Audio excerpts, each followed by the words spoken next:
Continuamos en este video hablando de ciertos aspectos del régimen de comunidad de ganancias. Ahora vamos a entrar a estudiar cuándo la comunidad queda extinguida. Así como la comunidad comenzó en el momento de la celebración del matrimonio, llega un momento, un tiempo en el que la comunidad puede quedar extinguida. El artículo 475 del Código Civil refiere las distintas situaciones en donde esto puede ocurrir. Puede ser por la muerte o declaración de ausencia con presunción de fallecimiento de cualquiera de los cónyuges, por una sentencia que anula el matrimonio putativo, por el divorcio, por la acción de separación judicial de bienes o por la modificación del régimen de matrimonial convenido. O sea, cuando del régimen de comunidad los cónyuges luego de un año pueden elegir mutar al régimen de separación. ¿Cuándo va a quedar extinguida? En el caso de la muerte comprobada, el día del fallecimiento, y en el caso de la muerte presunta, el día presuntivo, cuando el juez que haya declarado la muerte presunta haya dicho que ese día aconteció la muerte presunta. En relación a la anulación del matrimonio, al divorcio, acá hay distintos supuestos.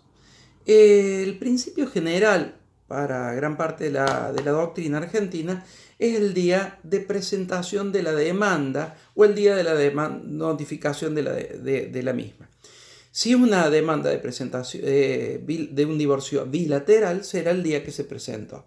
Si es un divorcio unilateral, del día que se notificó la demanda al cónyuge demandado. Pero, ojo, aparece dos excepciones. Una que a criterio de la doctrina en general es muy importante. Dice, si la separación de hecho sin voluntad de unirse precedió a la anulación del matrimonio o al divorcio, la sentencia tiene efectos retroactivos al día de la separación. O sea que ya la fecha de extinción de la separación de la comunidad de ganancias va a tener que ser declarada por el juez el día en que fue de hecho la separación de los cónyuges. Esto tiene mucha importancia porque todos los bienes adquiridos con posterioridad a esa fecha no son más comunes, sino son propios del cónyuge que lo hubiera adquirido.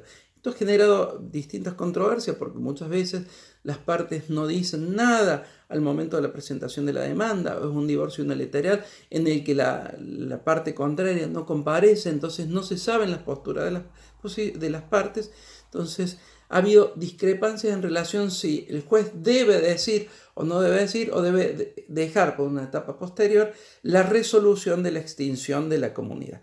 Pero en el 99% de los supuestos, siempre la fecha de la separación es anterior a la presentación de la demanda. Casi no existen casos en donde la presentación de la demanda sea concomitante al día de la separación, por lo cual esta excepción generalmente se traduce en una regla. La segunda excepción, que sí es más rara, es más poco frecuente, el juez podría modificar la extinción del efecto retroactivo fundándose en una situación de fraude o de abuso del derecho. Esto siempre buscando la protección de uno de los cónyuges o de terceros que pudieran verse perjudicados con esta situación. La sexta sección del Código Civil y Comercial habla de la indivisión poscomunitaria. Esta es muy importante, esta sección, porque el Código Civil y Comercial regula algo que no estaba regulado en el Código derogado. Era una ausencia normativa que había llevado a la doctrina y a la jurisprudencia a expresarse en distintos sentidos. Hoy se regula de manera clara qué pasa durante ese periodo de indivisión poscomunitaria. Tenemos que decir que es el periodo de indivisión poscomunitaria ese que comienza desde que se queda extinguida la comunidad de ganancias hasta que efectivamente es partida, hasta que los cónyuges, cada uno se lleva lo que le corresponde. Esta va a tener un tratamiento distinto si la causa de disolución de la comunidad es por muerte de los cónyuges o por muerte presunta. En ese caso se van a regir por las normas de la indivisión hereditaria que ustedes podrán estudiar en la segunda parte del dictado de la materia cuando vean derechos sucesorios.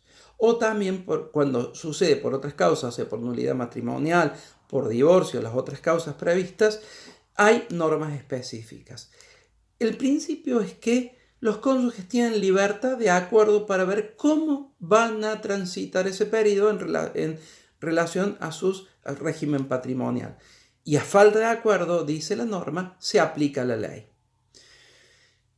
El principio general es que a falta de acuerdo se aplica la ley. ¿Qué dice la ley? Es que se van a aplicar las mismas normas vigentes que las que existían durante la vigencia de la comunidad. Es como si se prolongara las mismas normas que teníamos durante la vigencia de la comunidad, con una excepción, el deber de informar. Cualquier cónyuge debe efectivamente informarle al otro todos los aspectos patrimoniales que puede desarrollar y comprometer el patrimonio común. Hay normas especiales muy importantes en relación a qué pasa con los frutos y renta de los bienes. Así como los frutos y renta de los bienes durante la vigencia de la comunidad eran comunes, acá se dispone que los frutos y rentas acrecen la indivisión, o sea, acrecen los bienes comunes. El propietario que los percibe debe obligatoriamente rendir cuentas, y el que tiene el uso o goce exclusivo de alguno de los bienes indivisos debe una compensación a la masa desde que el otro lo solicita. Esto tiene mucha repercusión hoy en tribunales. El caso concreto, uno de los cónyuges está usando por ejemplo, una propiedad de manera exclusiva o un auto de manera exclusiva y el otro no puede utilizarlo. En ese caso, podrá iniciar un pedido de renta por uso exclusivo que está haciendo el otro cónyuge y el juez deberá resolver la cuestión luego de un proceso de conocimiento, determinando si corresponde otorgar esa renta por uso exclusivo, salvo que el otro cónyuge haya puesto excepciones, por ejemplo, cuando se tratare de la vivienda familiar, que podría el cónyuge que la está utilizando solicitar que se le otorgue el uso sin fijación de una renta. Eso deberá realizarlo el juez en el juego de distintas y la interacción de distintas cuestiones que están previstas en el código. Con respecto a los terceros, ¿qué pasa durante este periodo de indivisión? Habíamos ahí visto qué pasaba con las deudas de los cónyuges con terceros. En este periodo subsiste el régimen de responsabilidad separada de los cónyuges en relación a las deudas contraídas con terceros, como si existiera la comunidad. Pero los acreedores, podrán pedir la partición de la comunidad subrogándose en los derechos del deudor. Por último, la sección séptima habla de la liquidación de la comunidad. En el Código Civil y Comercial se hace una adecuada regulación de este régimen de recompensas. Y entonces ustedes podrán estudiar en los artículos 489 y 490 y en el manual de cátedra cuáles son las cargas de la comunidad. ¿Qué son las cargas de la comunidad? Aquellas que debe asumirse con los bienes propios de la comunidad y cuáles son las obligaciones personales de los cónyuges, aquellas que deben asumir con sus propios bienes personales. Por último, aparece la sección octava en el que se regula la partición de la comunidad, en el que se hace una regulación en el artículo 500 de 498, 499 y 500 de la forma en que puede realizarse esta partición.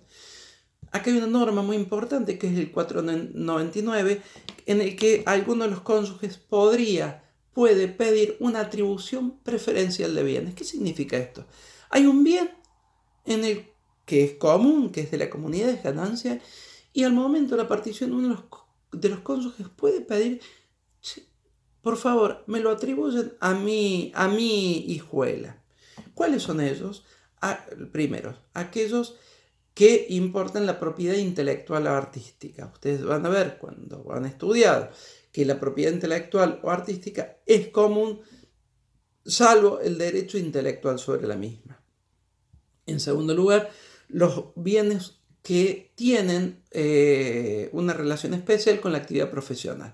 Yo soy dentista y todos los muebles que hacen a mi profesión, por ejemplo, el torno, el sillón para realizar las prácticas profesionales, o también esos Esos establecimientos comerciales, industriales, agropecuarios, adquiridos por ese cónyuge y que constituyen una unidad económica. Y finalmente, nuevamente, la vivienda por el ocupado al tiempo de la extinción de la comunidad.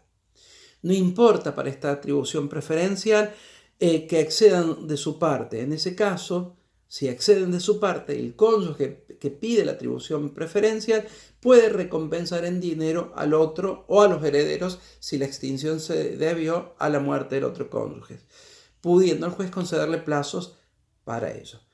Acá terminamos con este último video y espero que les haya sido de utilidad.